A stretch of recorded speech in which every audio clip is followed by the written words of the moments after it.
맨체스터까지 가요. 9실링 6펜스. 예표소의 여권은 초록색 차표를 날짜 찍는 기계에 밀어넣으며 말했다. 프랜시스는 그제야 살았다는 듯 기뻤다. 역시 차비를 잘못 알진 않았구나 하며 돈을 내밀었다. 여권은 잠깐 잠자코 있다가 어떻게 된 거야? 9실링 6펜스라고 했잖아! 하고 짜증스럽게 소리질렀다. 이건 10실링짜리 금화인데요? 뭐라고? 다시 한번 말해봐. 조그만 자식이 그따위 짓 하면 파출소에 넘겨버릴 테야. 여관은 화난 듯 프란시스 앞으로 돈을 내던졌다. 이게 어찌된 일일까? 그것은 번쩍번쩍 빛나는 새 동전이기는 하나 10실링짜리 금화가 아니라 일파등의 싸구려 동전이었다. 프란시스는 너무나도 어처구니가 없어 망연히 서 있었다. 기차가 홈에 도착하자마자 사람들이 오르고 기차는 다시 기적소리를 울리면서 어둠 속으로 사라져가는 것을 멍하니 눈으로만 쫓고 있던 프란시스의 머릿속에 문득 한 생각이 떠올랐다. 아, 그랬구나. 아까 실밥을 칼로 자를 때 좀 이상하다고 생각했다. 그것은 자기의 서투른 솜씨가 아니라 아주 능숙하게 잘 꿰매져 있었다. 그의 얼굴에서 핏기가 싹 가셨다. 그 말을 훔친 사람의 얼굴이 눈앞에 떠올랐다. 미세스 글래니. 그날 밤 9시가 훨씬 넘었을 때 한 대의 마차가 짙은 안개 속에서 램프에 희미한 불을 비추며 탄광지대의 교회 앞을 지나가고 있었다. 그 마차는 어두운 길 한복판을 터벅터벅 걸어가고 있는 한 소년을 한바탕면 치어 죽일 뻔했다. 급한 환자를 진찰하고 오던 탈록 의사는 깜짝 놀라 급히 말을 멈추었다. 짙은 안개 속에서 희미한 불빛으로 비춰본 그는 자신도 모르게 큰 소리로 외쳤다. 오, 위대하신 주 히포크라테스님. 프랜시스 너로구나. 자, 빨리 타거라. 의사는 프랜시스가 마차에 오르자 그의 젖은 몸을 담요로 둘둘 감아주었다. 그러고는 아무 말도 하지 않고 마차를 몰았다. 잠자코 있는 것이 무엇보다도 좋은 처방이라고 생각했기 때문이다. 1시간 후 프랜시스는 의사의 거실 난로 앞에서 뜨거운 수프를 마시고 있었다. 아이들이 모두 잠자리에 들어간 조용한 방 안이 어찌된 낯선 집에 온 듯한 느낌이 들게 했다.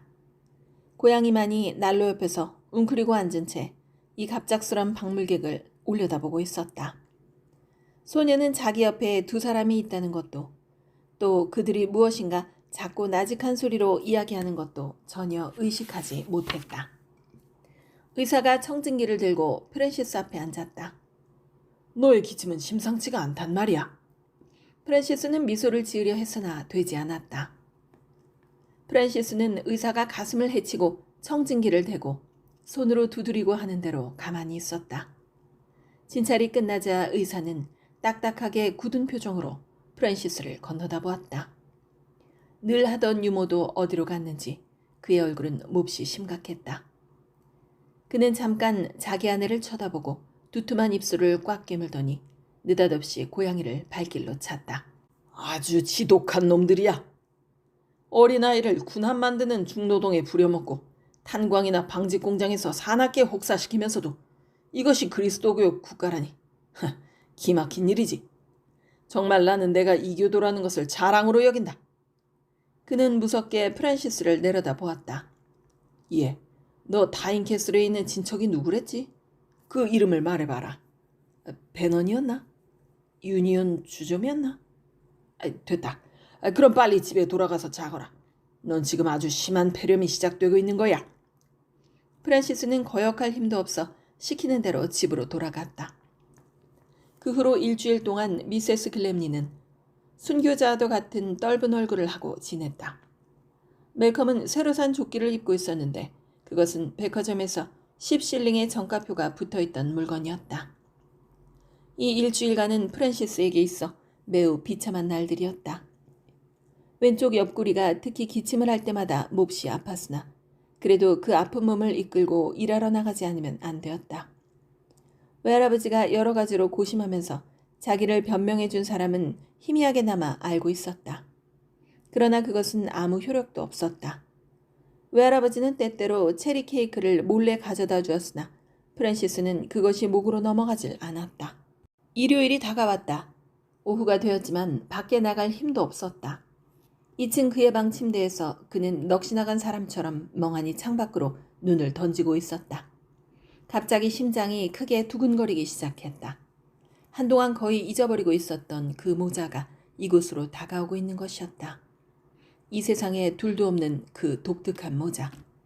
그것을 잘못 볼 리는 없다. 그러나 확실하다. 금빛 손잡이가 달린 양산, 단추가 다닥다닥 붙은 실크 코트. 창백한 그의 입술에서 환희에 찬 미소가 흘러나왔다. 폴리 아주머니. 아래층 가게의 문이 열리는 소리가 들렸다. 그는 비틀거리면서 계단을 내려갔다. 그러나 그는 유리가 반쯤 끼어진 문 뒤에 떨면서 멈춰 섰다. 폴리 아주머니는 입술을 꼭 다물고 가게의 한가운데 꼿꼿이 서서 재미있는 것을 조사라도 하듯이 가게 안을 휘 둘러보고 있었다. 미세스 글래니도 만만치 않은 몸짓으로 마주서 있었다. 멜컴은 입을 반쯤 벌린 채 카운터에 기대서서 두 사람을 번갈아 보았다. 폴리 아주머니의 시선은 이윽고 빵집 노파에게 머물렀다. 틀림없이 대기 글래니 부인이시죠? 미세스 글래니는 전에 없이 지독한 차림을 하고 있었다. 아직 잠옷을 입은 채로 더러운 앞치마를 두르고 어깨가 다 드러날 정도로 벌어진 블라우스 위로 잡아맨 끈이 길게 축 늘어져 있었다. 왜 왔죠? 폴리 아주머니는 눈썹을 치켜 올렸다. 프랜시스 치점을 만나려고요. 그 앤 지금 나가고 없어요. 그래요? 그럼 돌아올 때까지 기다리고 있죠. 폴리 아주머니는 하루 종일이라도 기다리겠다는 얼굴로 카운터 옆에 있는 의자에 재빨리 앉았다. 잠시 동안 두 사람은 서로 입을 열지 않았다. 미세스 글래니의 얼굴이 검붉은 색으로 변했다. 멜컴에게 작은 소리로 일렀다. 예, 멜컴. 공장으로 달려가서 아버지를 오시라고 해라. 아버지는 공화당에 간다고 5분 전에 나갔는데요. 저녁 차 마실 시간까지는 돌아오지 않을 거예요. 멜컴은 퉁명스럽게 대답했다. 폴리 아주머니는 천장을 바라보고 있던 시선을 멜컴에게 던졌다. 그러고는 무슨 재미있는 물건이라도 보듯이 바라보았으므로 멜컴의 얼굴이 빨개졌다. 그녀는 재미있다는 듯이 미소를 지었다. 미세스 글래니는 차츰 초조한 모습을 보이기 시작하더니 참을 수 없다는 듯이 큰 소리로 짓거리기 시작했다. 여보세요? 우린 지금 바빠요. 온종일 가만히 앉아있을 만큼 한가한 사람이 못 된단 말이에요. 아까도 말했지만 프랜시스는 집에 없어요. 언제 돌아올지도 모르고요. 언제 나가면 나간다고 얘기를 하나. 맨날 안 좋은 애들과 사는지 밤낮 싸돌아다니기만 하고 나쁜 버릇만 늘어서 언제나 말썽만 부리니 말이야. 어휴, 안 그러니 멜컴? 멜컴은 무표정하게 고개를 끄덕였다. 미세스 글래니는 빠른 말로 계속했다. 그 아이가 하는 짓을 다 얘기한다면 당신도 아마 깜짝 놀랄걸요? 하지만 그런 건 아무래도 좋아요. 우린 그리스도인이니까 그를 잘 돌봐주어야죠. 아무튼 이것만은 말해두고 싶군요. 그 앤 지금 아주 건강하고 행복하게 살고 있답니다. 그건 무엇보다도 다행한 일이군요. 폴리 아주머니는 숙녀다운 우아한 몸짓으로 가벼운 하품을 막으면서 아무것도 모르는 척 말했다. 난 그 애를 데리러 왔는데요. 뭐라고요? 미세스 글래니는 한 대 얻어맞은 사람처럼 외쳤다. 그 얼굴은 새파랗게 핏기를 잃어갔다. 여기 의사 선생님의 진단서가 있어요. 폴리 아주머니는 천천히 말을 이어갔다. 지금 그 애는 영양 부족과 과로로 늑막염에 걸려 있습니다. 그럴 리가 없어요. 폴리 아주머니는 주머니에서 한 통의 편지를 내놓고 양산으로 두드려 보았다. 당신도 이런 영어쯤은 읽을 수 있겠죠? 모두 거짓말이에요. 난 그 애를 내 자식처럼 돌봐줬어요. 얼마나 잘 먹이고 사랑해줬는데. 그녀는 말을 다 마칠 수가 없었다.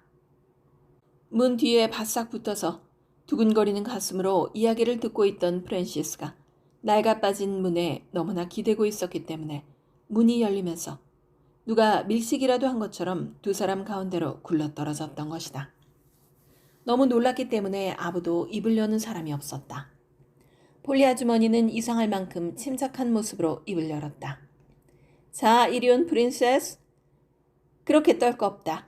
너 이 집에 있고 싶니? 아니요, 전 있고 싶지 않아요. 폴리는 보란듯이 천장으로 눈길을 돌렸다.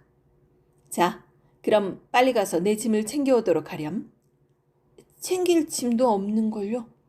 폴리는 장갑을 끼면서 천천히 일어났다. 그럼 더 있어도 아무 소용없으니까 빨리 가자. 미세스 글래니는 극도의 분노로 얼굴이 파랗게 질린 채 앞으로 나섰다. 아니, 누구 맘대로 그렇게 할 수 있어? 고소해버릴 거야. 고소할 테면 하세요. 폴리는 소중히 여기며 편지를 주머니 속에 넣었다. 고소하게 되면 그 불쌍한 엘리사벳의 돈이 이 아이에게 대체 얼마가 돌아가는지 똑똑히 알 수 있을 테니까. 다시 무겁고 괴로운 침묵이 가게 안을 짓눌렀다. 미세스 글래니는 할 말을 잃은 채 파랗게 질린 채로 자기 가슴을 움켜쥐고는 아기의 찬 눈으로 폴리를 노려보았다. 엄마, 그까짓 거 보내버리지 그래? 멜컴이 볼멘 소리를 했다. 귀찮은데 잘 듣지 뭐야? 폴리 아주머니는 양산을 겨드랑이에 끼면서 멜컴을 머리끝에서 발끝까지 훑어보며 말했다. 바보 같은 녀석. 그리고는 몸을 휙 돌려 미세스 그레니의 더러운 머리를 뚫어지듯 쳐다보았다. 당신도 역시 마찬가지란 말이야. 승자처럼 폴리 아주머니와 프랜시스는 그대로 상점을 나왔다. 두 사람은 역을 향해 걷기 시작했다.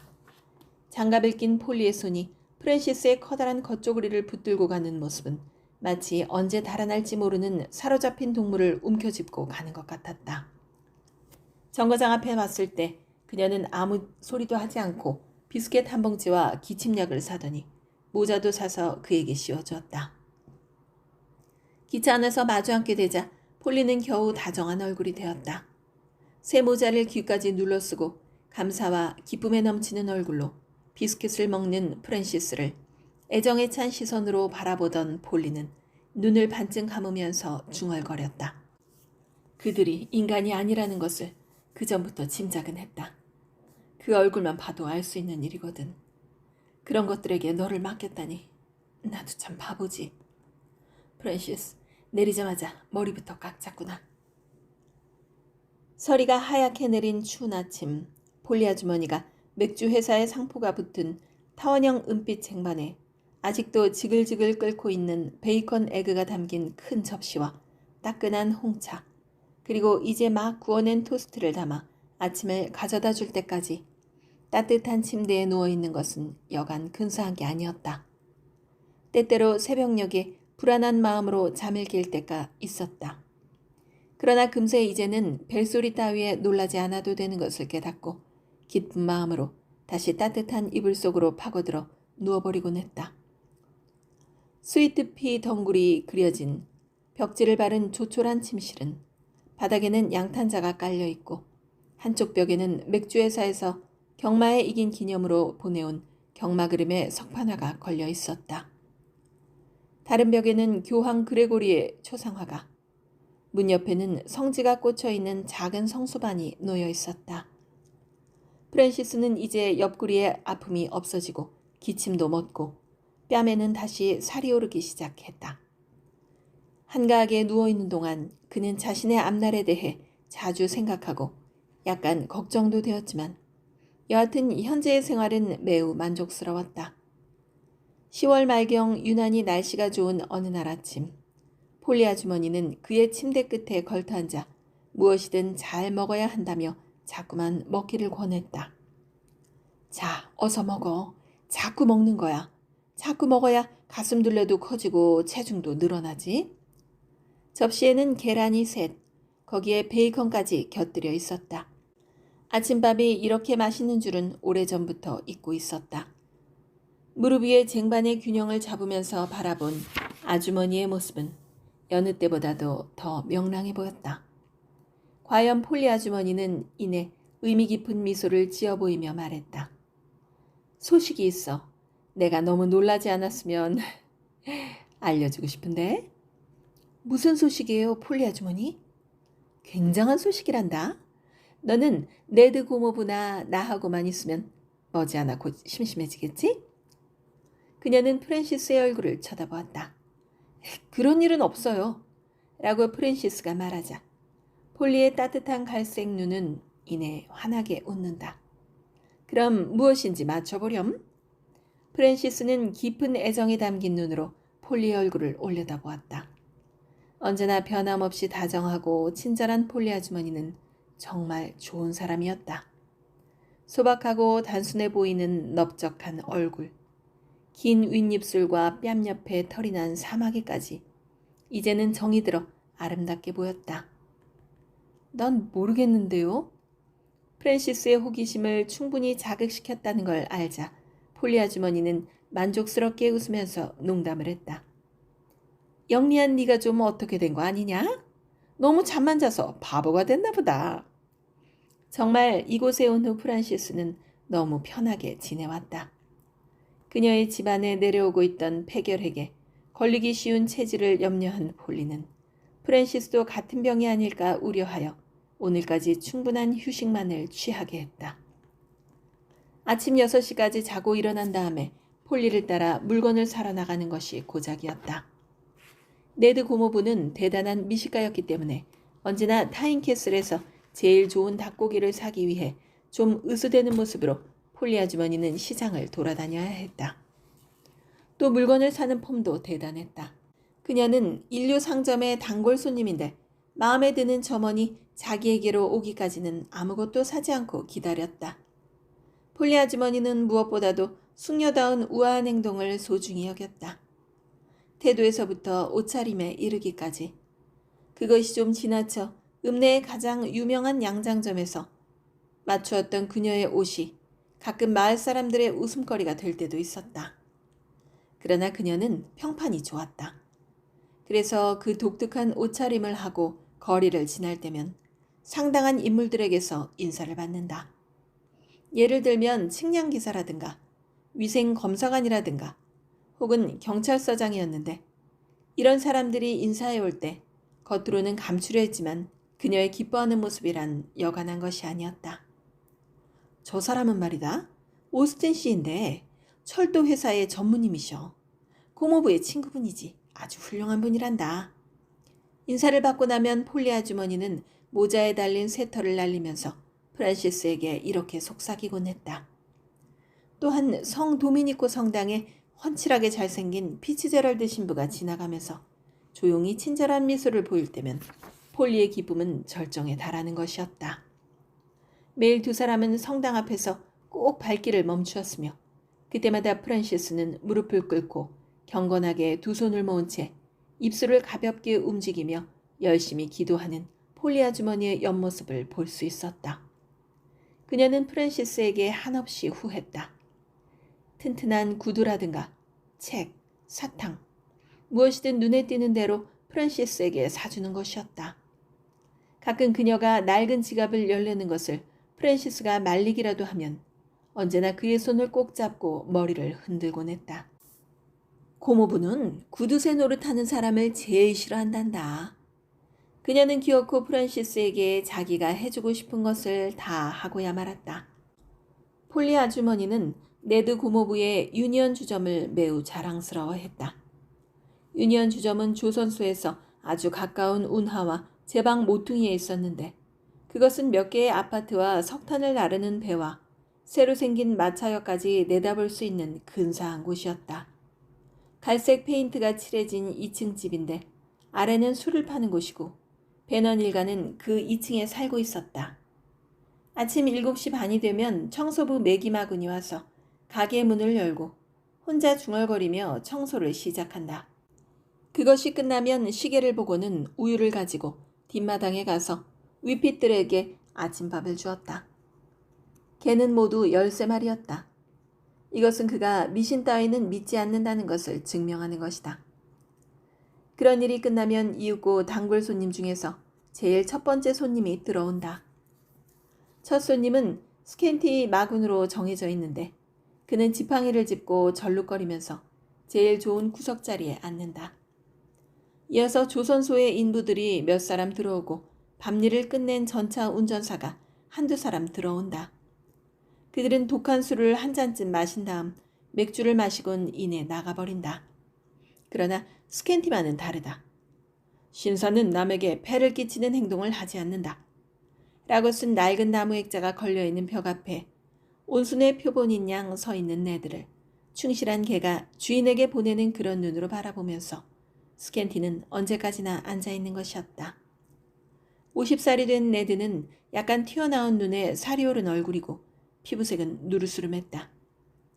짙은 색 양복이 잘 어울리는 그는 점잖고 침착해 보이는 인상이다. 그에게서는 술집 주인들에게서 흔히 느낄 수 있는 천박한 너스레나 화려한 점이라고는 조금도 찾아볼 수 없었다. 그는 오히려 항상 예의 바르고 엄격한 사람이라는 자신에 대한 평판과 이 장사 자체를 자랑으로 여기고 있었다. 그의 양치는 감자 농사가 흉년이 들었을 때 아일랜드로부터 쫓겨온 이주자였다. 어렸을 때는 가난과 굶주림에 시달릴 대로 시달렸으나 그는 무수한 역경과 가난 속에서도 꾸준히 노력한 끝에 성공한 사람이다. 그러므로 그의 주점은 경찰 당국이나 양조장으로부터도 신용 있는 상점이라는 좋은 평판을 받고 있었다. 그는 읍내의 유지들과도 잘 알고 있었다. 술을 판다는 건 훌륭한 장사다. 바로 내가 그 좋은 증거지. 라고 말하는 그는 실제로 모범을 보이고 있었다. 그의 주점은 젊은 나이에 40이 되지 않은 여자는 절대로 받지 않았다. 그러므로 유니언 주점에는 가족석이라는 것이 없었다. 그는 무질서를 제일 싫어했으므로 조금이라도 난잡한 행동이 눈에 띄면 즉시 화를 내며 헌 구두짝으로 카운터를 탕탕 두들기는 것이었다. 그러기 위해서 카운터 옆에는 언제나 헌 구두짝을 놓아두었다. 소란스러움이 멈출 때까지 그는 구두짝을 두들겨댔다. 그 자신은 대주객이었으나 아무리 많이 마셔도 소란을 피우거나 난잡한 행동을 하는 일은 없었다. 성 파트리치오 축일, 헬로윈, 호그머네이 등의 축일에는 더욱 단정한 모습이었다. 눈이 흐리멍텅해질 때도 있었지만 그것은 1년 중에 며칠 정도였다. 대개 그런 때는 자기의 개가 경주에서 우승을 하여 허리에 찬 무거운 쇠줄에 새로운 메달이 하나 더 늘어났을 경우이다. 그러나 다음날 아침이 되면 어김없이 부끄러운 얼굴로 크랜시 보좌 신부를 부르러 스캔티를 보내는 것이었다. 또 고해성사를 본 다음에는 무릎에 흙을 털면서 천천히 일어나 헌금 상자에 넣어달라고 젊은 신부의 손에 파운드 금화를 억지로 쥐어주곤 했다. 그는 성직자를 아주 존경하고 있었다. 특히 성 도미니코 성당의 주임 신부인 피츠제럴드 신부에 대해서는 거의 외경에 가까운 존경을 품고 있었다. 세상 사람들은 만만치 않은 사람이라고 말하는데 사실 네드는 여간 분명한 사람이 아니었다. 잘 먹고 기부도 잘하는 반면 주식이라거나 투기 사업은 싫어했으며 돈은 여유가 생기는 대로 모두 확실한 부동산에만 투자했다. 폴리는 폴리대로 죽은 오빠 마이클로부터 물려받은 상당한 재산이 있었으므로 네드는 그녀에 대해서도 걱정할 필요가 없었다. 좀처럼 애정을 나타내는 일은 없었지만 그의 말을 빌리자면 프랜시스는 마음에 드는 아이였다. 그 아이의 조심성 있는 태도라든가 입이 무겁고 침착한 태도라든가 말은 안 하지만 항상 감사하는 마음이 엿보이는 태도라든가 그런 점이 좋다고 했다. 때때로 프란시스가 혼자 멍하니 앉아있는 때라든가 그 어린 얼굴에 슬픔이 도는 것을 볼 때면 네드는 언짢아서 얼굴을 찡그리기도 했지만 그래도 프란시스를 좋아했다. 오후가 되면 햇빛이 잘 드는 조용한 집안이 지금도 술집 같은 기분이 들지 않은 한산한 때 프란시스는 곧장 네드 옆에 걸터앉아 스캔티와 함께 네드의 조용한 이야기를 들었다. 귀찮은 존재인 스캔티 마구는 약간 모자라는 사람이기도 하지만 스캔티라고 불리는 것은 그의 몸 때문이었다. 그의 몸은 반쪽만 온전했는데 어딘가 혈액순환이 안 돼 한쪽 다리를 못 쓰고 있었다. 그것 때문에 죽은 후 자기 몸을 연구해부용으로 사용해도 좋다는 계약을 얻어 이미 의사에게 몸을 팔아버렸지만 그 돈까지 순식간에 술로 없어지고 말았다. 이제는 눈도 흐려지고 더욱 재미없는 새알만이 지독히도 운이 나쁘고 음흉한 노인에게 남겨졌을 뿐이었다. 지금은 모든 사람이 그를 두려워해서 옆에 가기도 꺼려하고 있었다. 그따위 조금밖에 안 되는 돈을 받았으니 될 게 뭐란 말이야. 썩어 빠진 엉터리 의사놈. 내 몸이 야위에서 없어질지언정 너 따위 자식에게는 안 준단 말이야. 무엇 때문에 주겠냔 말이야. 난 해군이 되어 바다에 빠져 죽고 말 테야. 네드는 때때로 프란시스를 시켜 스캔티에게 맥주를 갖다 주라고 하는 일이 있었다. 물론 베풀어주기 위한 것이기도 하지만 그보다는 프란시스에게 맥주병을 따는 스릴을 맛보게 해주고 싶었기 때문이다. 상아로 만든 병따개를 마개를 따서 맥주를 컵에 가득 부으면 스캔티는 조마조마해져서 거품이 넘쳐 흐르잖아 하고 호들갑을 떨었다. 거품이 있는 맥주 냄새는 참 근사했다. 프랜시스도 한 모금 마셔보고 싶은 얼굴을 하면 네드는 좋다고 고개를 끄덕여 보였다. 프랜시스의 얼굴이 환해지면 그도 따라 웃음 지으며 맥주만큼은 익숙해지기까지 진짜 맛을 알 수 없는 거야. 하고는 여자와 맥주는 격에 맞지 않는다. 라든가 인간에게 가장 좋은 것은 자기의 돈이란 말이야. 하는 말을 언제나 아주 점잖게 했기 때문에 그 모든 것은 경구와 같이 되어버렸다. 네드가 가장 깊이 사랑하는 사람은 형 마이클 베넌의 딸 노라였다. 노라는 3살 때 엄마를 여의고 또 2년 후에 아버지를 잃었다.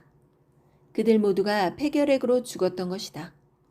그 무렵 켈트 민족 사이에는 폐결핵이 성행했으며 한번 발병하면 거의 살아나지 못했다.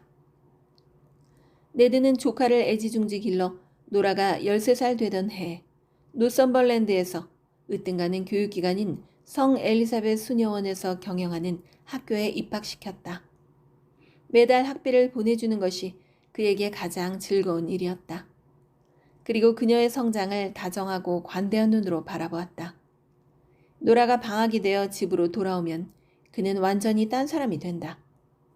옷차림은 더 단정해져서 멜빵바지 차림으로는 결코 마당에도 나가지 않는다. 또 소풍이라든가 그 밖에 여러 가지 놀이를 생각해내서 노라의 마음을 기쁘게 해주려고 몹시 마음을 썼다.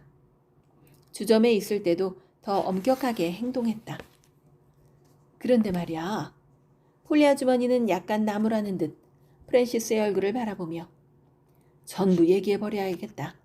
우선 첫째는 고모부가 오늘 밤 파티를 열기로 했단다. 할로윈 축제와 그리고 또 약간 눈을 아래로 깔곤 말을 계속했다. 또 다른 이유가 있는데 요리도 기가 막히단다. 거위 요리에 4파운드나 되는 케이크가 나오고 스냅드래건 건포도가 나오고 물론 사과도 나오지. 그 사과는 말이다. 고스포스의 랭 과수원에서 언제나 고모부가 가져오시던 그 특별한 사과란다. 오늘 점심 식사 후에는 네가 그 사과를 가지러 가주지 않겠니? 참 좋은 상책이 될 거다. 네, 제가 갈게요. 그런데 전 길을 잘 모르는데. 좋은 안내자를 소개해 줄 테니 걱정 말아라. 폴리 아주머니는 비로소 소식을 털어놓았다. 그 안내자는 말이다. 방학이 되어 집으로 돌아오는 사람이란다. 노라군요. 그는 자기도 모르게 큰 소리로 외치고 말았다. 맞았어. 그녀는 크게 고개를 끄덕이며 쟁반을 들고 일어섰다.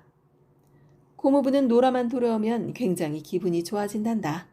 자, 너도 멋지게 보이려면 어서 옷을 갈아입으렴.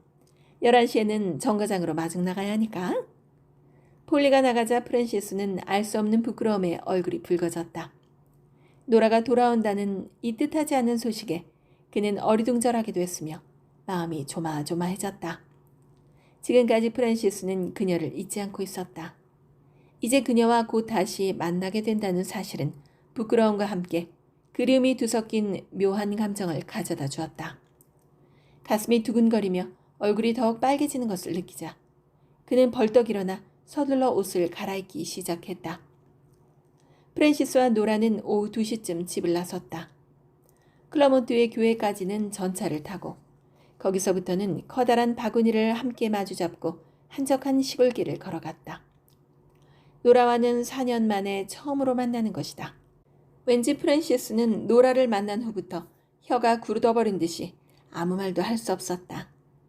점심 식탁에서도 네드만이 신이 나서 농담을 섞어가며 이야기를 했을 뿐이다.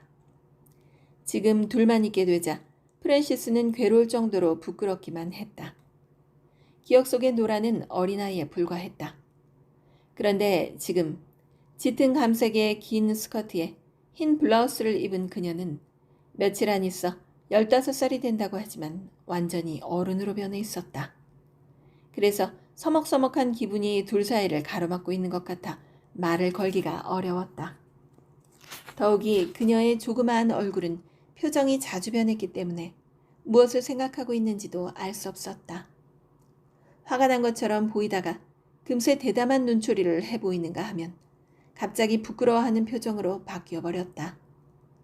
키는 컸지만 아직도 어린 티가 가시지 않은 몸은 부드럽고 날씬했다. 사람을 몹시 끌어당기는 푸른 눈빛과 투명하도록 흰 피부는 좋은 대조를 이루고 있었다.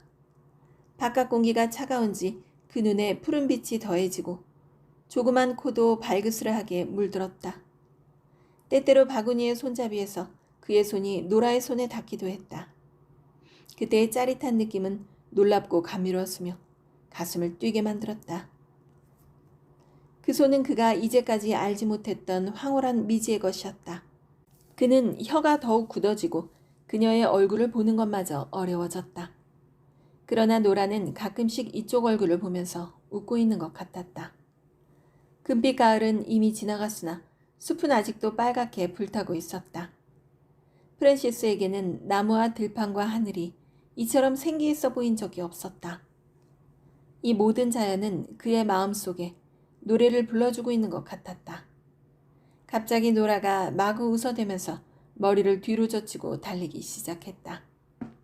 바구니를 잡고 있었기 때문에 프란시스도 함께 뛸 수밖에 없었다. 이윽고 달리던 것을 멈추자 그녀는 숨을 헐떡이면서 아침 햇빛을 받은 이슬처럼 눈을 반짝거렸다. 이상하게 생각하지 마, 프랜시스. 난 때때로 이렇게 속에서 감정이 치밀어 오를 때가 있어. 참을 수 없도록 말이야. 아마 학교에서 해방되고 싶기 때문일 거야. 왜 학교가 싫으니? 재밌을 때도 있지만 아주 엄격해. 이런 건 상상할 수 있겠어? 그녀는 듣고 있는 사람이 어리둥절해야 할 정도로 웃어대더니 목욕하러 들어갈 때도 잠옷을 입고 가라고 하거든. 그런데 프랜시스, 다른 곳에 있을 때도 언제나 날 생각하고 있었어? 그는 목이 메는 것 같아서 겨우 대답만 했다. 좋아라. 나도 프랜시스를 생각하고 있었어. 그녀는 그에게 재빨리 시선을 던지고는 무엇인가 더 이야기하려고 하다 그만두었다. 이윽고 두 사람은 고스포스의 과수원에 도착했다. 네드의 친구인 과수원 주인 조디랭은 과수원의 반쯤 낙엽진 나무들 사이에서 낙엽을 태우고 있었다. 그는 그들을 보자마자 반갑게 웃으며 그쪽에 와서 낙엽들을 긁어 모아 달라고 부탁했다. 둘은 여러 가지 고운 색깔의 낙엽을 긁어 모아 타고 있는 낙엽 더미 위로 날려갔다. 조금 있으면 낙엽이 타는 향기로운 냄새가 온통 배어들었다. 낙엽을 모아서 태우는 일은 참 즐거운 것이었다. 두 사람은 처음에 약간 겸연쩍고 어색했던 것을 금방 잊어버리고 누가 더 많이 모으는가 경쟁을 했다. 프랜시스가 큰 산처럼 낙엽을 모아놓자 노라는 그것을 자꾸 흩어버렸다. 두 사람의 울음소리가 맑고 차가운 공기를 흔들며 울려 퍼졌다. 조디랭은 재미있다는 듯 따라웃다가는 그게 바로 여자들의 수법이란다, 프란시스. 내가 쌓아놓은 낙엽 더미를 허물어 놓고는 저렇게 좋은 듯이 웃고 있는 건 말이다. 하하. 하고 말했다. 랭은 과수원 모퉁이에 세워진 나무 오두막으로 두 사람을 데리고 갔다. 자, 일을 했으니까 사과는 너희들이 가지고 싶은 만큼 마음대로 가져가거라. 그들은 마구 뛰어 오두막 안으로 들어갔다. 그러자 랭은 그들 뒤에 대고 말했다. 얘들아, 베넌 씨에게 안부를 전해라. 이번 주 안에는 꼭 한잔하러 간다고 말이야. 사과 창고는 황혼의 부드러운 빛으로 물들어 있었다. 두 사람은 사다리를 타고 지붕 밑 다락방으로 올라갔다. 거기엔 이 과수원을 유명하게 만들어준 립스턴 피핀 종의 사과가 서로 맞닿지 않게 줄을 지어 놓여 있었다. 프랜시스가 낮은 지붕 밑으로 기어들어가 바구니에 사과를 가득 채우고 있는 동안 노라는 집더미 위에 편안히 앉아 사과를 먹고 있었다. 정말 맛있네. 하나 먹지 않을래, 프랜시스? 그는 그녀의 맞은편에 앉아서 집어주는 사과를 받았다. 맛이 기가 막혔다. 그들은 사과를 먹으면서 서로의 얼굴을 바라보았다. 노란색 사과를 베어물 때마다 그녀의 가지런한 치마에 서가즙이 물방울처럼 흘렀다. 그도 이 작은 지붕 밑 방에서는 아까처럼 부끄럽지가 않았다. 꿈속과 같은 따스함이 감돌고 살아있다는 사실이 기쁨으로 온 가슴을 가득 채우고 있었다. 지금까지 이렇게 즐거운 적은 한 번도 본 적이 없었다. 두 사람은 몇 번이고 서로의 눈을 바라보면서 미소 지었다. 노라의 미소에는 그가 이해할 수 없는 묘한 그 무엇이 떠돌고 있었다. 프랜시스, 씨까지 먹을 수 있니? 어디 먹어봐. 노라는 놀려대더니 즉시 아니야, 먹으면 안 돼, 프랜시스. 마가린 메리 선생님이 씨를 먹으면 배가 아프다고 했어. 그 씨에서 새로운 사과나무가 난다는 거야. 무섭지 않아? 그리고 프랜시스, 넌 우리 작은아버지와 고모가 좋으니? 응, 아주 좋아. 그는 눈을 크게 떴다. 넌? 물론이지. 그런데 말이야, 고모는 내가 기침만 하면 응석을 아주 잘 받아주지. 작은아버지는 날 무릎 위에 앉혀놓고 귀여워해준단다. 근데 난 그것만은 아주 질색이야. 그녀는 주저하는 듯 눈을 내리깔더니 아니야, 아무것도 아니야. 마거린 메리 선생님이 나더러 건방지다고 했는데 정말 그런가 봐. 라고 했다. 그는 곤란해져서 시선을 피했다. 천만에 그럴 리가 있겠니? 하고 강력하게 부인하는 말을 해주고 싶었으나 어처구니없게도 하고 말이 튀어나왔다. 그는 부끄러운 듯 미소 지었다. 프랜시스, 우리는 서로 친구니까 이런 말 하는 거야. 마가린 메리 선생님이 뭐라고 하든 그게 무슨 상관이야. 그건 그렇고 너는 커서 뭐가 될 거야? 그는 갑작스런 질문에 놀라 노라를 바라보았다. 글쎄, 잘 모르겠는데 왜? 그녀는 갑자기 침착성을 잃은 태도로 옷자락을 만지락거리더니 아니야, 아무것도 아니야. 그저 난 내가 좋았던 거야. 벌써 몇 년부터 난 널 얼마나 생각했는지 몰라. 그러니까 만일 네가 내 옆에서 없어지면 정말 실망할 거야. 그래서 어째서 내가 없어진단 말이야? 프랜시스, 아무것도 모르니까 틀림없이 놀랄 거야. 그녀는 아직도 어린애 같은 눈을 갖고 있었지만 모든 것을 알고 있다는 얼굴을 하며 눈을 크게 떴다. 난 폴리고모의 속마음을 잘 알고 있거든. 아까도 말하던데 널 신부로 만들기 위해서라면 어떤 희생을 치러도 좋다고 말이야. 그러니까 그렇게 된다면 모든 것을 다 버리고 가지 않으면 안 되잖아. 나 같은 것도 다 버리고 말이야. 그녀는 말을 끝내자 프랜시스가 대답할 틈도 주지 않고 말갈량이처럼 일부러 몸을 흔들어대며 일어섰다. 자, 이제 그만 가자. 이런 곳에 이렇게 오래 앉아있다니 얼마나 바보 같니? 밖에 날씨는 저렇게 좋은데. 그리고 오늘 밤은 또 파티가 있단 말이야. 그도 함께 따라 일어나려고 했다. 안 돼, 프란시스. 잠깐 기다려. 눈을 감고 있어. 내가 좋은 걸 줄게. 미처 그녀의 말대로 하기도 전에 그녀는 갑자기 다가와 뺨에 살짝 입을 맞췄다. 재빨리 스쳐간 따스한 감촉. 그녀의 달콤한 호흡과 야윈 작은 얼굴이 느닷없이 다가왔기 때문에 프란시스는 한순간 정신이 몽롱해졌다. 그녀는 귀 밑까지 빨개지면서 갑자기 사다리를 뛰어내려가더니 오두막에서 막 달려나가 버렸다. 그 역시 자기도 모르게 얼굴이 빨개졌으나 약간 젖은 듯한 뺨을 상처라도 난 듯이 손으로 어루만지면서 천천히 밖으로 나와 그녀의 뒤를 따랐다.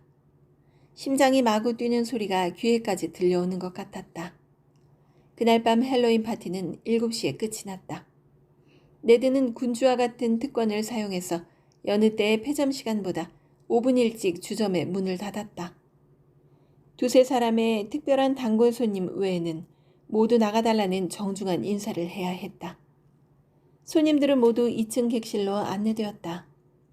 그곳에는 유리 상자 속에 든 과일, 푸른 유리촛대 위에 파넬의 초상화, 우단으로 만든 액자 속에 네드와 폴리의 사진, 땅속에 묻혔던 떡갈람으로 만든 칼리니, 이륜마차의 모형, 그리고 녹색 리본으로 장식된 니스칠한 참나무 곤봉이 벽에 걸려 있었으며 털썩 앉으면 먼지가 날 것 같은 푹신하고 육중한 의자들도 있었다. 중앙에는 수종에 걸린 여자처럼 퉁퉁한 다리가 달린 마호가니 식탁이 버티고 있었고 그 위에는 20인분의 음식이 벌써 준비되어 있었다. 석탄불이 활활 타오르고 있는 벽난로는 아프리카 탐험가도 질려버릴 정도로 뜨거웠다.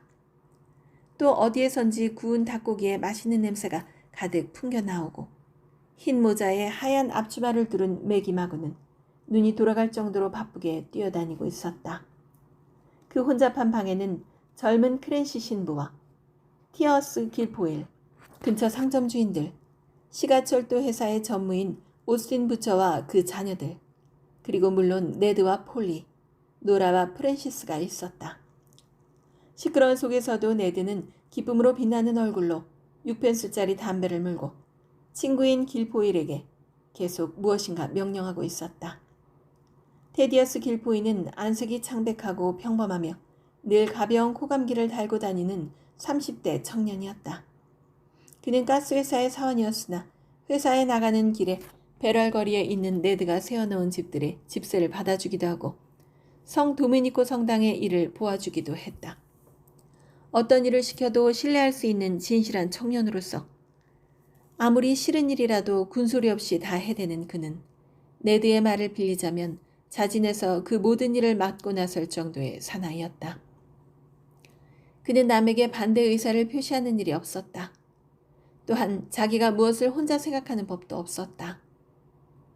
여하튼 무엇이든지 부탁만 하면 언제나 잘 들어주는 필요한 사람이었으며 좀 둔하긴 하지만 신뢰할 수 있고 누구의 기분이나 잘 맞추어 금세 친숙해지는 기술도 가지고 있었다. 결점이라면 1년 내내 코를 푼다는 것과 둔한 눈을 하고 있다는 것 등이었지만 그는 분명 착하고 믿을 만한 사람이었다. 오늘 밤은 연설을 하시는 거죠? 네드에게 이렇게 물어보는 말은 만일 네드가 연설하지 않으면 이 세상 전체가 당장에 삭막해지고 말 것 같은 투였다. 아직 확실히 정한 건 아니야. 네드는 상냥하면서도 심각한 얼굴로 초조한 듯이 담배 끝을 깨물고 있었다. 아니야, 꼭 해야 돼요, 네드. 하지만 사람들은 듣고 싶어 하지 않을 거야. 아니에요, 네드. 원하지 않다니 무슨 말이에요? 그럼 하는 편이 좋을까?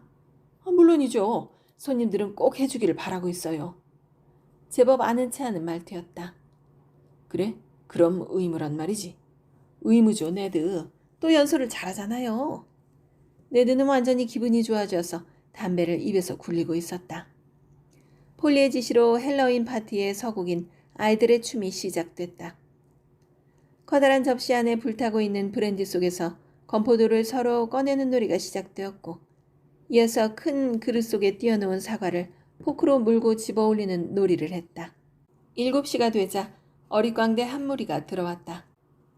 그들은 근처 공장의 소년공들과 상점의 점원들이었는데 까맣게 숙검정을 칠한 얼굴에 괴상한 옷을 입고 거리를 누비고 돌아다니면서 집마다 노래를 불러주고는 6펜스씩 얻어가는 옛날부터 전해오는 모든 성인 대축일 전날 밤의 관례적 행사였다. 소년들은 모두 네드가 좋아하는 노래를 잘 알고 있었으므로 어여쁜 샘록, 캐서린 머브언인, 매기 머프의 집 등 아일랜드의 민요를 불렀다. 사례금을 많이 받자 모두 큰 소리로 베넌씨 고맙습니다. 유니언 주점 만세! 안녕히 주무세요 네드 아저씨! 하고 돌아갔다. 좋은 어린이들이다. 모두가 착한 놈들이야. 두 손을 마주 비비며 아일랜드에 대한 향수에 잠긴 네드의 눈이 젖어 있었다. 자, 폴리, 손님들이 시장에 하실 거야. 모두 배에서 꼬르륵 소리가 날 테니 말이야. 모두가 식탁에 앉자 클래시 신부가 식사 전 기도를 마쳤다. 그리고 매기 마군이 타인캐슬에서 제일 간다는 커다란 거위를 안고 쩔쩔매며 들어왔다. 프란시스는 이런 거위 요리를 먹어본 일이 없었다. 그것은 아주 근사한 맛이었다. 입에 넣기만 하면 녹아 없어지는 것 같았다. 그의 몸은 차가운 공기 속으로 오랫동안 걸었기 때문이지. 아니, 그보다는 묘한 기쁨으로 타고 있는 마음 때문인지 뜨겁게 달아올랐다. 때때로 얼굴을 들면 식탁 맞은편에 앉아있는 노라가 약간 부끄러운 듯한 기색으로 두 사람만이 알 수 있는 황홀한 시선을 보내곤 하는 것이었다. 프랜시스는 조용히 있었으나 노라의 밝은 얼굴을 볼 때 가슴이 방망이질 치는 것 같았다.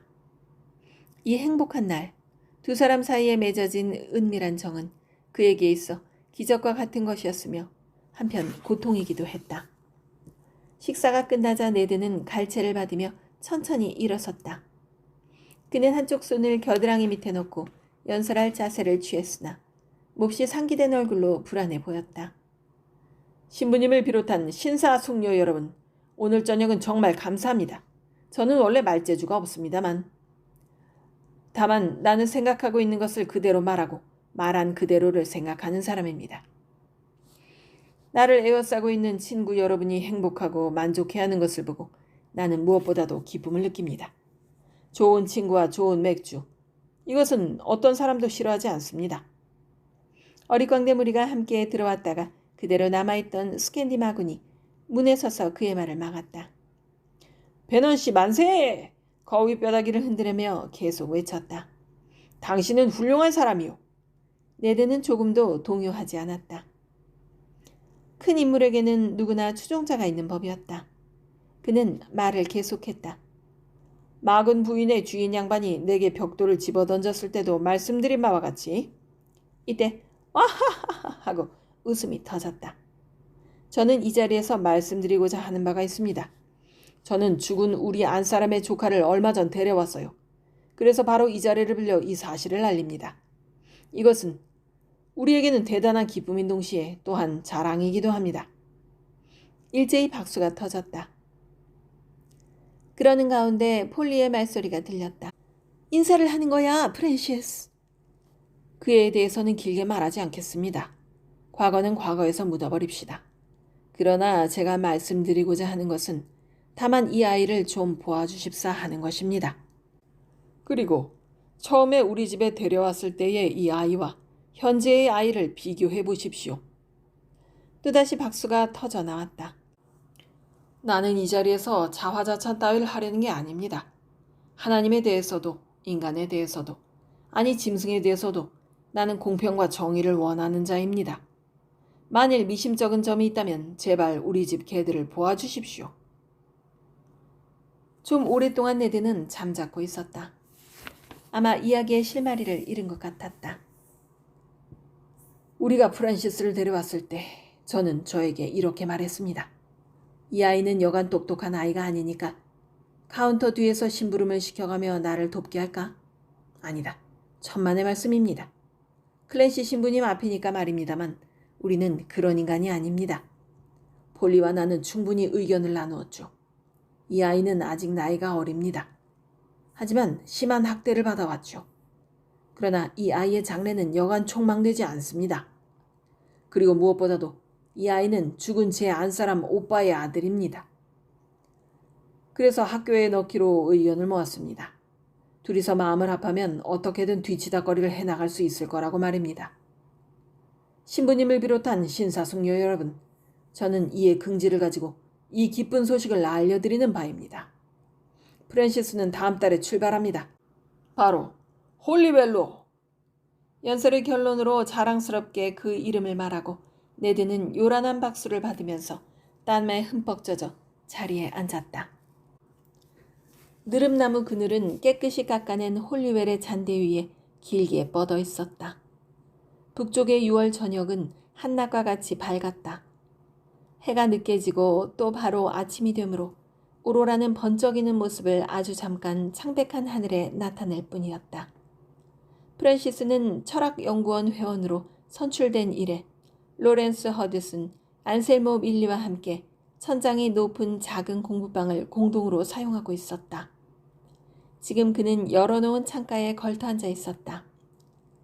그의 시선은 어느새 공책에서 떠나 시시각각으로 변하는 아름다운 경치로 끌려갔다. 마음속에는 슬픔 비슷한 감정이 솟아오른다. 눈앞에는 1609년 아치볼드 프레이저 경의 성으로 세워졌었던, 지금은 카톨릭 신학교로 사용되는 회색의 웅대한 화강한 건물이 우뚝 서 있다. 그 건물의 오른쪽 모퉁이에 또 이 건물과 비슷한 모습의 성당과 도서관으로 통하는 회랑이, 역사적으로도 유명한 네모진 잔디밭으로 둘러싸여 있다. 그 앞에는 파이브즈와 핸드볼 코트를 비롯한 넓은 운동장이 있고 운동에 열중해 있는 학생들의 모습도 보인다.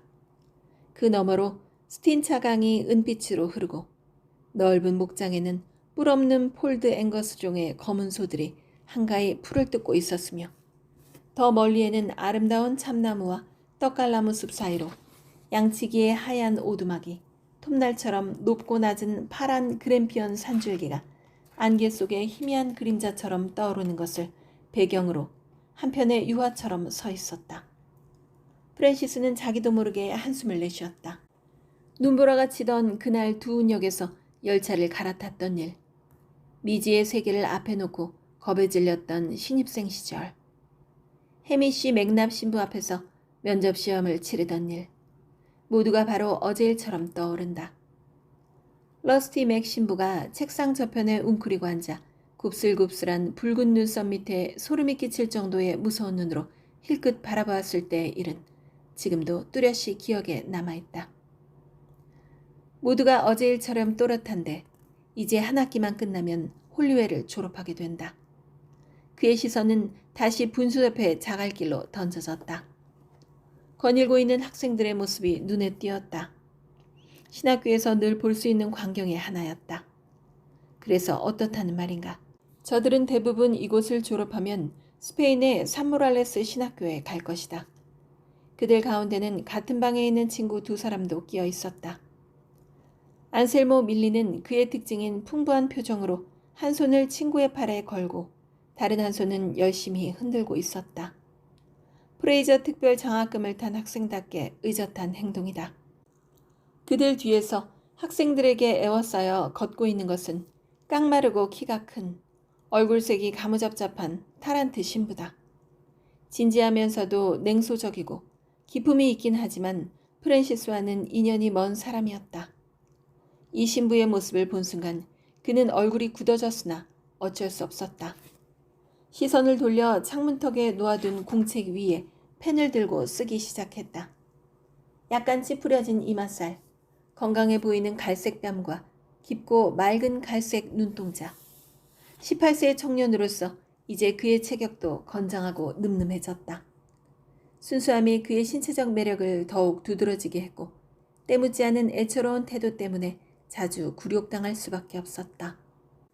1887년 6월 14일, 오늘은 정말 참을 수 없을 정도로 큰 잘못을 저질렀다.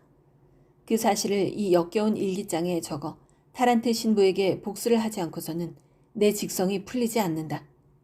저녁 기도 전에 이 시간을 정말 헛되이 보내서는 안 되는 것이지만 어차피 모범생인 안셀모가 나도 학생의 본분을 잘 지킬 수 있도록 핸드볼을 권하러 오겠지만 오늘 일기는 예수 승천 대축일, 목요일, 맑음, 러스티 맥과의 기억할 만한 모험이 행해짐이라고 써야 할지 모른다.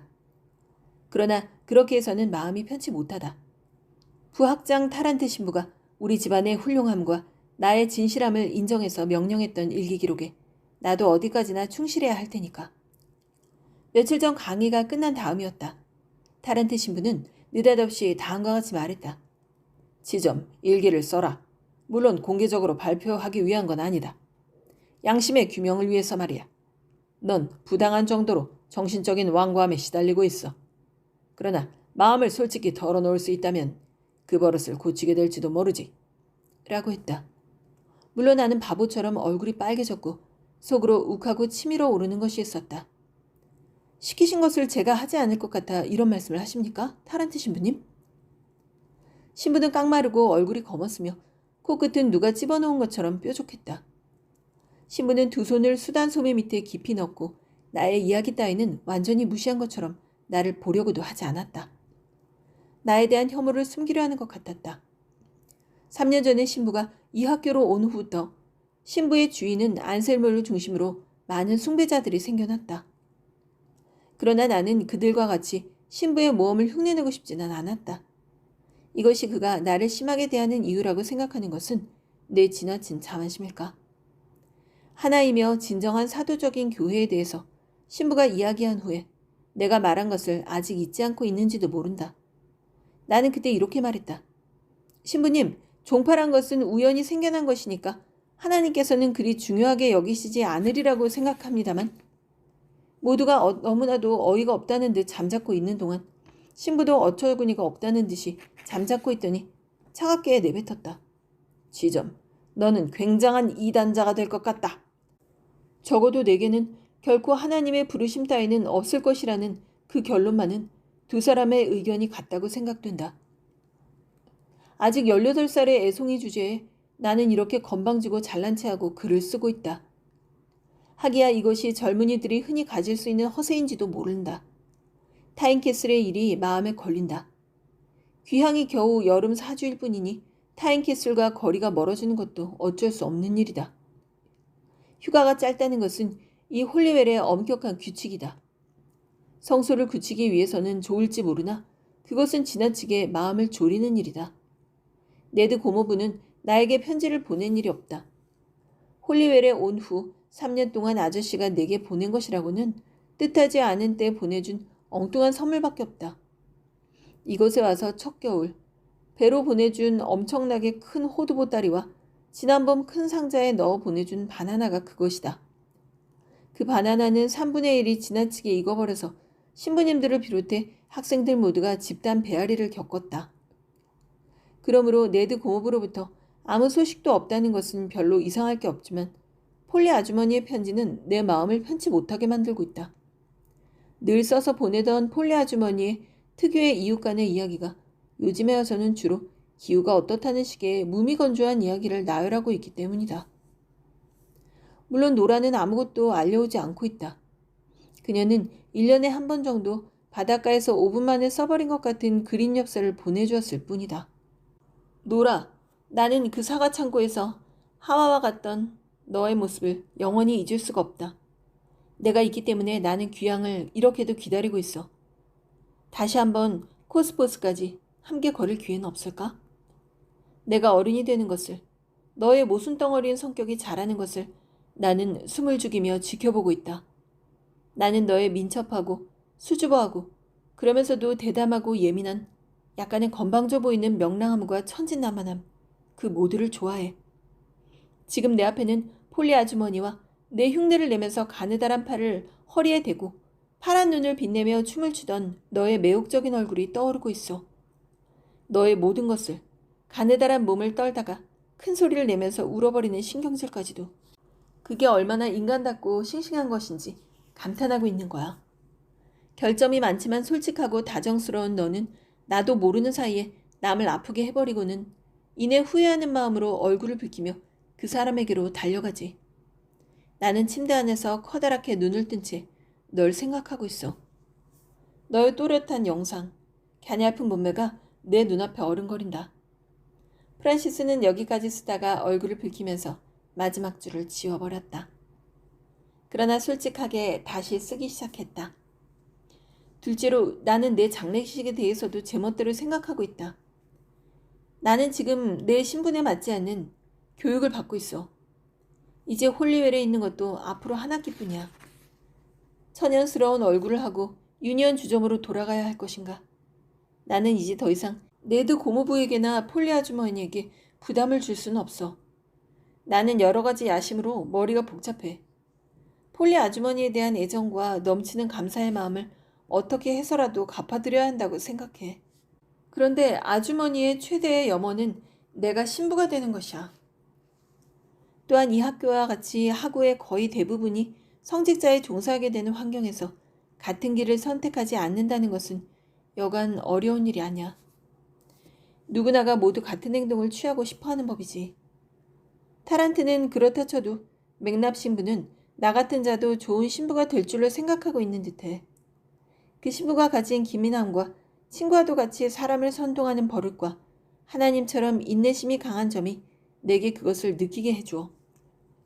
이 신학교의 학장으로서의 하나님의 부르심에 관해서 무엇인가 알고 계실 거야. 물론 나는 청성적으로 격하기 쉬운 성질이야. 거기에다 여기저기에서 뒤섞인 생활 환경이 내게 이러한 삐딱한 버릇을 길러주고 말았어. 나는 내 자신이 학교 도서관에서 언제나 공부만 하고 있는 그런 사람들처럼 자기 생애를 하나님께 바칠 청년 중에 한 사람이라고 자부할 수는 없어. 그들은 어렸을 때부터 혀가 아직 잘 돌지도 않는 입으로 기도를 드리고 숲속에서는 제단을 만들어 미사 흉내를 내는, 혹은 데레사도 에나멜도 옆에 오지 마. 나는 너희들 곁에 있을 수 없어. 라며 마을 축제일에 모여든 작은 계집애들을 상냥하게 나무랄 줄 아는 우아한 인간들이야. 하지만 나는 때때로 갑자기 밀려오는 저 순간적인 감정을 뭐라고 설명하면 좋을까? 혼자서 두은역을 걸어갈 때, 혹은 한밤중 어둠 속에서 잠이 깨었을 때, 모두가 가만히 기침을 하거나 낮게 소곤거리면서 성당으로 들어가 버리고 홀로 남겨졌을 때, 그런 감정은 특히 강하게 밀려와. 그것은 묘한 불안을 직감하는 순간이야. 그러나 옛날에 곧잘 밀려오던 저 지긋지긋하고 감상적인 무아의 지경이 그런 게 아니라 어떤 위안과 희망을 안겨주는 것 같은 감미로움이야. 이렇게 쓰고 있는 자신을 바라보면 나는 고통스러워. 자기 이외에 다른 누가 볼 수도 없겠지만 자기 내부에 불타오르는 마음도 종이에 옮겨놓으면 타버린 재처럼 싸늘한 물체가 돼버리고 마는 거야. 그래도 나는 쓰지 않으면 안 돼. 사람은 싫든 좋든 신에게 속게 되고 우주의 정연함과 예정된 운행 속에 포함되어 있어. 그러므로 사람은 무에서 태어나 무로 돌아가는 것이 아니라는 확고한 신념이 암흑 속에서 갑자기 한 줄기비처럼 나를 비추어 준 거야. 에이, 빌어먹을 타란트. 나는 내 마음속을 다 털어놓고 말았어. 만일 내가 이러한 성자라면 왜 이 세상에 나가서 하나님을 위해 할 일이 없겠는가? 저 냉담한 군중들. 오늘날 세계적으로 만연되고 있는 유물주의의 무지한 군중들을 왜 두들겨 없애지 못하는가? 다시 말해서 왜 신부가 되지 않는가? 그래, 정직하게 말하지 않으면 안 된다. 이것은 모두가 노라 때문인 거야. 노라에 대한 아름답고 사랑스러운 감정으로 인해 내 마음은 터질 것만 같아. 성당에서 기도드리고 있을 때도 저 빛나는 감미로운 그녀의 환영이 언제나 눈앞에 어르는거리는 것이다. 그리운 노라요. 내가 산모렐레스 행의 성스러운 급행열차의 차표를 손에 넣지 않는 진정한 이유는 너 때문이다. 그는 펜을 놓고 먼 곳으로 시선을 던졌다. 이마에는 엷은 주름을 짓고 있었으나 입술은 미소를 머금고 있었다. 그는 마음을 다시 침착하게 가지려 애썼다. 러스티 맥과의 오늘 아침 사건에 대해서는 아무래도 변명을 하지 않으면 안 되겠다. 오늘은 의무축일이므로 오전 시간은 자유였다. 편지를 붙이러 가는 길에 수의실에서 스틴차 강에서 고기 한 마리 잡지 못하고 빈 낚싯대를 둘러매고 돌아오는 학장과 만났다. 신부는 걸음을 멈추고 작달막한 몸집을 낚싯대에 기대면서 불타는 듯한 붉은 머리 밑으로 검게 그을린 얼굴을 찡그려 보았다. 몹시 화난 얼굴이었다. 나는 러스티 맥을 좋아하고 있었다. 신부도 나를 조금은 좋아하는 것 같았다. 그 이유는 간단하다. 두 사람이 모두 진저리가 날 정도로 스코틀랜드인 기질의 낚시광이기 때문이다. 이 학교에서 낚시광은 우리 둘뿐이다. 프레이저 부인이 스틴차 강변에 있는 소유지를 학교에 기부했을 때 러스티 맥은 즉시 이 강가만을 자기의 전용으로 해달라고 부탁했던 것이다. 학장 신부에 대해서는 재미있는 이야기가 있다. 한 번은 프레이저 저택에서 미사를 드리고 있는데 신부와 막역한 친구인 장로교파의 진리 씨가 성당 유리창으로 얼굴을 슬며시 들이미고는 흥분을 억누르면서 맥납 신부, 로카버 연못에서 굉장히들 낚고 있는데 라며 낚시질을 가자고 은근히 부른 일이 있었다. 그때처럼 미사가 빨리 끝난 적은 없었다. 프레이저 부인을 비롯해서 어처구니가 없어 입만 버리고 있는 신자들에게 지독한 속도로 축복을 내려준 다음 순간 그 고장 사람들이 말하는 악마와 똑같은 시커먼 것이 제의실에서 날듯이 뛰쳐나가는 것이었다. 그 시커먼 것은 조크, 미끼로 무엇을 사용하는가? 하고 외치면서 달아났다. 바로 그 신부가 내 얼굴을 속상해 죽겠다는 얼굴로 바라보는 것이었다. 빌어먹을. 한 마리도 못 잡았단 말이야. 높은 양반들 때문에 한 마리라도 잡고 싶었는데. 그는 본당 신부와 퇴직하는 산모렐라스 신학교의 영국인 학장과 오찬을 나눌 약속이 있었던 것이다. 글리브 저수지라면 잘 잡힐 것 같은데요, 신부님? 전 아주 큰 놈을 봤거든요. 큰 놈일 거라는 마음이 들었을 뿐이겠지. 어제 똥 밑에 있는 걸 제가 봤어요. 물론 잡으려고는 생각지도 않았지만요. 모래빛 눈썹 밑으로 미소를 띠면서 신부는 내 얼굴을 들여다보았다. 끈질긴 친구로군, 지점. 그렇게 하고 싶으면 가서 해보지 그래. 신부는 내게 낚싯대를 던져준 채 가버렸다. 나는 언제나처럼 냇물 소리에 가슴을 설레면서 글래브 저수지로 내려갔다. 실끝에 달린 낚싯바늘은 실버 닥터라는 것으로 강의 푸른 물빛과 잘 어울렸다. 저수지에 낚싯대를 담근 채 거의 1시간을 기다리고 있었지만 연어는 입질도 한 번 하지 않았다. 맞은편 언덕의 그늘진 곳에서 한번 검은 지느러미가 움직이는 것 같았으나 아무 반응도 없었다. 그때 뒤에서 조심스러운 기침 소리가 들려왔다. 되돌아보니 외출용 새 수단에 장갑, 모자로 정장을 한 러스티 맥이 서 있었다. 두은역으로 손님을 맞으러 가다가 낚싯대를 담그고 애를 태우는 나를 위로해 주려고 일부러 들른 모양이었다. 참, 큰 놈을 낚았구나, 지점. 신부는 놀라운 얼굴로 싱긋 웃었다. 그래, 언제나 그 큰 놈이란 게 말썽이지. 말이 채 끝나기도 전에 나는 30야드 밖으로 낚시를 던졌다. 낚시는 둑을 떠나 물결이 소용돌이 치는 한가운데 정확하게 떨어졌다. 그 순간 나는 손에 묵직한 것을 느끼고 즉시 낚싯대를 번쩍 들어 올렸다. 낚았구나! 러스티는 큰 소리로 외쳤다. 동시에 연어가 사피드나 공중으로 뛰어올랐다. 신부의 도움이 아니었으면 나는 연어를 놓칠 뻔했다. 신부는 재빠르게 낚싯대를 잡아주었는데 온몸이 굳도록 긴장되는 것이 느껴졌다. 이야, 굉장하구나. 신부의 입은 다칠 줄 몰랐다. 연어는 저스틴 강가에서는 물론 영원히 잊을 수 없는 아버지의 어장이 있던 트위드 사이드에서도 보지 못한 굉장히 큰 놈이었다. 대가리를 위쪽으로 해! 러스트 신부가 다시 외쳤다. 그래, 그래야지. 머리를 더 짓이겨라. 나는 전신의 힘을 다해서 낚싯대를 잡고 있었다. 연어는 펄펄 날듯이 종횡무진으로 강 아래쪽으로 내리 달아났다. 나는 정신없이 뛰어갔다. 그 뒤를 러스트 신부가 쫓아오고 있었다. 스틴차 강도 홀리웰 가까운 곳에는 여간 거세지 않았다. 다갈색의 급류는 거세게의 속림과 협곡 사이를 누비면서 미끄러운 바위와 같은 낭떠러지 위를 물안개를 일으키며 흘러간다.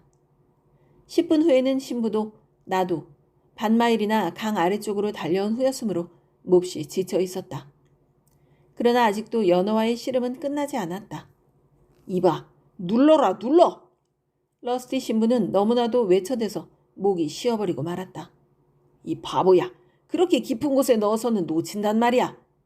그러나 연어는 이미 깊은 곳으로 들어가 버리고 낚싯줄은 강 밑에 나무 뿌리에 걸려 꼼짝하지 않았다. 줄을 늦춰라, 늦춰! 신부는 발까지 굴러대면서 쉰 목소리로 외쳤다. 자, 돌로 내리칠 테니까 줄을 좀 늦춰, 응? 그는 숨을 죽이고 낚싯줄을 묘하게 피해가며 돌을 던지기 시작했다. 잠시 숨었던 연어가 다시 몸부림을 치며 달아나려고 하자 낚싯대의 방울이 울리기 시작했다. 신부도 나도 다시 뛰기 시작했고 아무래도 1시간쯤은 지나버렸을 즈음 두은 마을의 맞은편 언덕, 물의 흐름이 완만해지는 얕은 곳에 이르러서야 연어는 비로소 패배의 기색을 보이기 시작했다. 몇 번이나 놓칠 뻔한 위기를 겪었는지 모른다. 정신없이 뛰었기 때문에 눈이 빙빙 도는 것 같았다. 숨을 헐떡거리던 신부는 마지막 명령을 내렸다. 자, 빨리 모래 위로 끌어올려라. 목이 완전히 쉬어 있었다. 작살이 없으니까 그 이상 끌고 가면 놓쳐버린다. 나도 입이 바싹 탔다. 만일 놓친다면? 생각만 해도 심장이 얼음처럼 차가워지는 듯했다. 나는 연어를 살그머니 미는 듯이 겨우겨우 모래 언덕 위로 끌어올렸다. 숨소리마저 들릴 듯한 고요가 밀려왔다.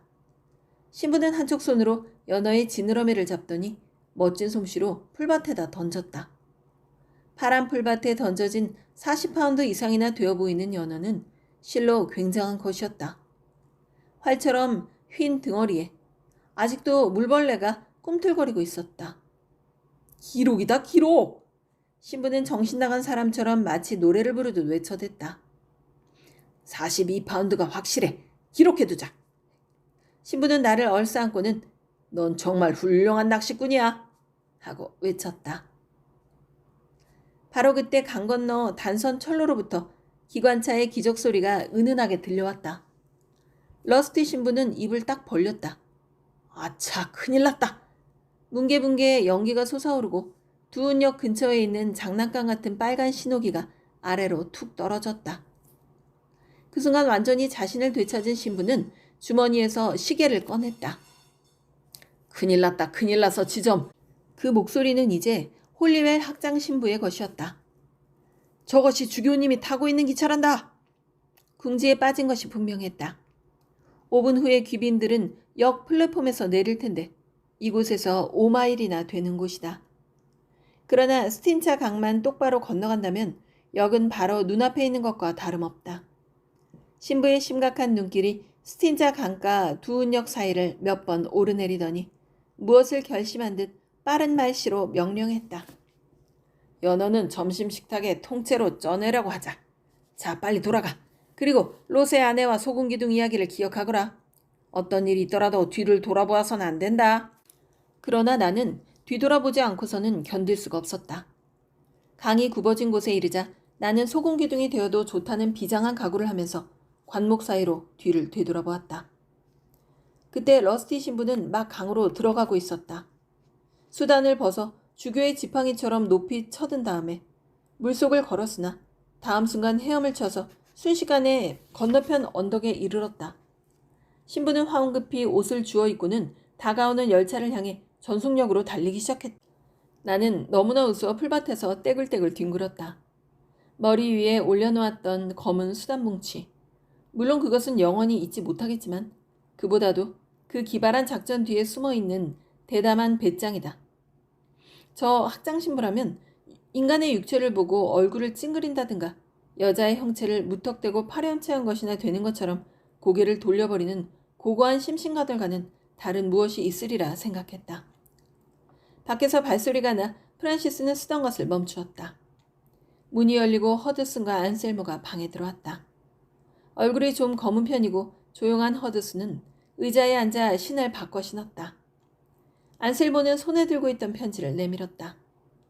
자네에게 편지가 왔네. 그의 음성은 상냥했다. 안셀모는 뽀얀 얼굴에 아주 혈색 좋고 멋진 청년이 되었다. 부드러운 윤곽과 건강해 보이는 뺨에 눈빛은 부드럽고 맑다. 무엇이든 열심하고 그래서 틈이 없도록 바쁜 그는 언제나 웃음을 잃지 않는다. 확실히 정교에서 가장 인기를 차지할 만한 사람이다. 성적이 뛰어난 것은 아니지만 어느 교수에게나 호감을 사고 있었으므로 그의 이름은 언제나 우등생 명단에 실려 있었다. 크리켓이나 테니스 등 과격하지 않은 스포츠는 다 잘했고 회의 진행에도 특별한 재능을 가지고 있었다. 또 우표 수집으로부터 철학 연구회에 이르기까지 5개 모임을 움직이고 있었으며 모두 능숙하게 해내고 있었다. 새로운 회합이 생길 때마다 안셀모는 반드시 상담력을 하였고 자동적으로 그 통솔자가 되는 것이었다. 성직 생활을 칭송하는 그 말투에는 과장된 감정이 엿보였으나 하여튼 훌륭한 학생으로 그의 빛나는 성공은 틀림없어 보였다. 다만 왜 그런지 학장 신부와 고독을 즐기는 몇몇 학생들이 그를 지독하게 싫어한다는 것은 역설적인 현상이었다. 그는 교회에서 영웅적인 존재였으므로 이 찬사도 당연한 것처럼 은근한 미소 가운데 받아들이고 있었다. 지금도 프란시스에게 편지를 내어주면서 그는 아무 사심없어 보이는 따뜻한 미소를 띠고 있었다. 틀림없이 좋은 소식일 것 같네. 프란시스는 급히 편지를 뜯었다. 날인도 아무것도 없이 다만 타인캐슬 운하거리 모퉁이 유니언 주점 네드 버넴 보넴이라고 인쇄된 송장 위에 쓰인 편지 내용은 연필로 쓴 것이었다. 프란시스에게 몸 건강히 잘 있을 줄로 생각한다. 나도 건강하다. 연필로 쓰는 것은 용서해다오. 요즘 집에서는 대단한 일이 생겼다. 내게 이런 이야기를 해야 된다는 것. 섭섭하기 짝이 없겠으나 하는 수 없구나. 이번 휴가에는 제발 오지 말아다오. 작년 여름 이래 계속 만나지 못했으니 나는 더욱 유감스럽고 슬프단다. 그러나 형편이 이런 걸 어떡하겠니? 휴가를 학교에서 보내주기를 다시 부탁한다. 몹시 궁금해하고 걱정하리라는 걸 잘 알고 있지만 그 곤란한 일에 대해선 더 무엇이라고 말할 수가 없다. 모든 것을 하나님의 뜻에 맡기고 따라야 한다고 생각한다. 내가 도와줄 수 있다거나 또 막을 수 있는 일이 아니다. 돈 문제라든가 병을 앓는다든가 그런 일은 아니니까 그리 걱정은 하지 말아라. 하나님의 도우심에 의해 어서 모든 것이 해결되고 또 잊혀지기를 바랄 뿐이다. 그러니 휴가에는 올 생각일랑 하지 말거라. 휴가 동안에 드는 비용은 네드가 보내줄 테니 책이라도 사보도록 해라. 또 경치도 좋으니까 잘 즐길 수 있으리라고 생각한다. 그리고 크리스마스 때는 이곳에 올 수 있을 테니까 너무 언짢게 생각하진 말아라. 길포일 씨가 여러 가지로 잘 돌봐주고 있으니까 염려 말아라. 그곳의 일기는 좋겠지만 이곳은 지독한 장마가 계속되고 있단다. 지금 집 앞에는 사람들이 많이 와 있기 때문에 내가 온다고 해도 머무를 곳이 없으니 제발 오지 말아라. 이곳에는 밑줄이 2줄이나 그어 있었다. 급한 대로 이만 줄이겠다. 안녕. 창가에 기대선 채 프란시스는 편지를 여러 번 되풀이해서 읽었다. 잘 이해할 수 없는 내용이었으나 이빨 사이에 뭐가 낀 듯한 꺼림칙한 불쾌감이 마음속으로 스며들었다. 굳어진 얼굴로 편지를 주머니에 구겨 넣었다. 언짢은 일이 있었구나. 안셀모는 그의 얼굴을 살피며 걱정스러운 듯이 말했다. 프란시스는 무엇이라고 대답해야 좋을지 몰라 불쾌한 얼굴로 잠자코 있었다. 어떻게 된 거야? 몹시 걱정스러운 일인 거니? 안셀모는 뚜벅뚜벅 다가와서 프란시스의 어깨에 손을 올려놓으며 다정스레 물었다. 내가 할 수 있는 일이라면 무엇이든 도와줄 테니 제발 말해줘. 진지한 얼굴로 잠시 말을 끊었다가 그럼 오늘 저녁은 핸드볼 따위를 할 여유가 없겠구나 하는 것이었다. 아, 프란시스는 낮게 중얼거렸다. 오늘 밤은 그만두겠어. 그래 좋아 프란시스. 저녁기도 종소리가 울렸다. 언짢은 일이 생긴 모양인데 오늘 밤은 특히 자네를 위해 기도하겠네. 저녁 기도를 마치는 동안에도 프란시스의 머릿속은 폴리 아주머니의 이해할 수 없는 편지로 가득 차 있었다. 기도가 끝나자 그는 러스티 맥에게 논의해보고 싶은 충동을 느꼈다. 그는 넓은 계단을 천천히 올라갔다. 그러나 학장실에는 학장 신부 혼자가 아니었다. 타란트 신부가 서류더미 위에 걸터앉아 이야기하다가 갑자기 멈추어 버리는 것이었다. 그는 두 사람이 자기 이야기를 하고 있음을 직감했다. 죄송합니다. 그는 당황한 시선을 러스티맥에게 보냈다. 말씀 중이신 줄은 몰랐어요. 아니 괜찮네 지점군 여기 앉지. 프랜시스는 문 쪽으로 향했던 몸을 돌려 따뜻한 눈길이 가리키는 책상 옆 의자에 걸터앉았다. 선원용 파이프에 담배를 담고 있던 러스티는 천천히 물었다. 무슨 용건인가? 프랜시스는 얼굴이 빨개졌다. 전 신부님이 혼자 계신다고 생각했습니다. 이상하게도 학장 신부는 그의 호소하는 시선을 피하는 것 같았다. 다란트 신부가 계셔도 괜찮을 걸세. 무슨 용건인가? 프란시스는 말을 더듬었다. 집에서 편지가 왔습니다.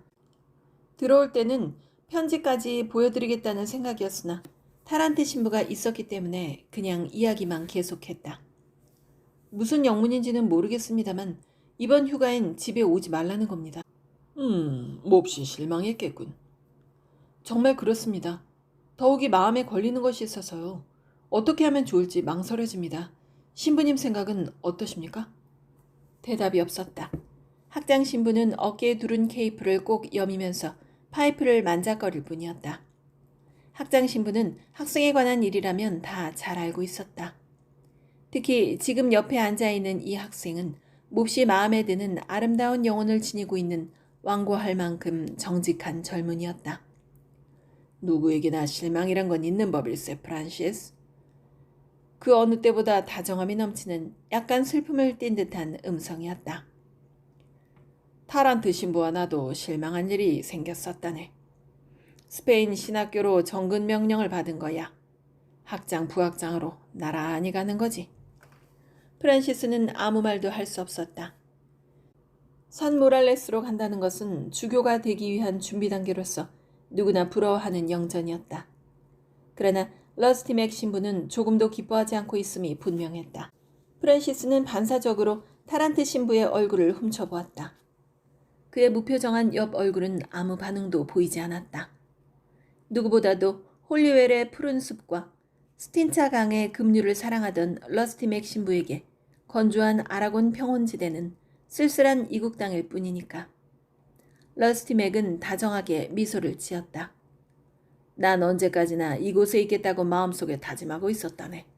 자네가 집에 가고 싶은 마음 안으로 가득 차 있단 말이야. 그러나 어떻게 하겠나. 전능하신 하나님의 이 징벌을 우리 같이 받아들이기로 하세. 프란시스는 혼란한 머릿속에서 적당한 말을 찾아내려고 애쓰며 입을 열었다. 그러나 걱정이 돼서 그럽니다.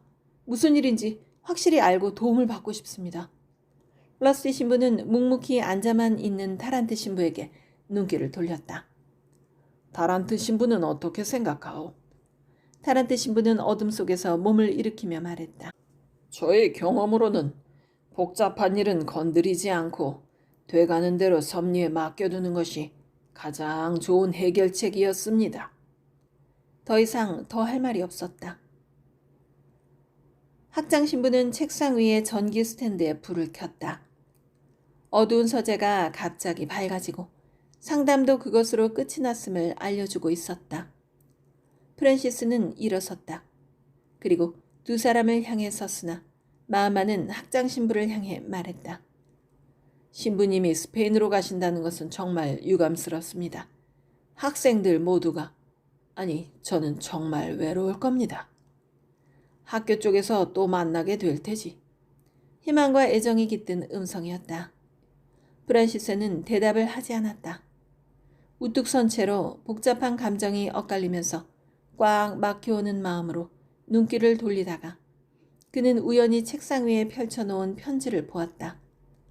약간 떨어져 있었기 때문에 글씨는 잘 보이지 않았으나 편지의 왼쪽 윗부분에 푸른 잉크로 인쇄된 글씨가 보였다.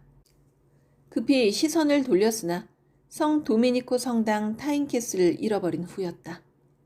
전신이 떨려왔다. 집안에 불행한 일이 일어난 것이 틀림없다. 그는 굳어진 얼굴로 돌아섰다. 신부들은 그가 편지를 보았다는 것을 모르는 것 같았다. 문 쪽으로 가는 프란시스는 굳게 다짐했다. 이제 누가 반대를 한다 해도 그가 갈 길은 하나뿐이다. 집으로 돌아가는 것, 그것뿐이다.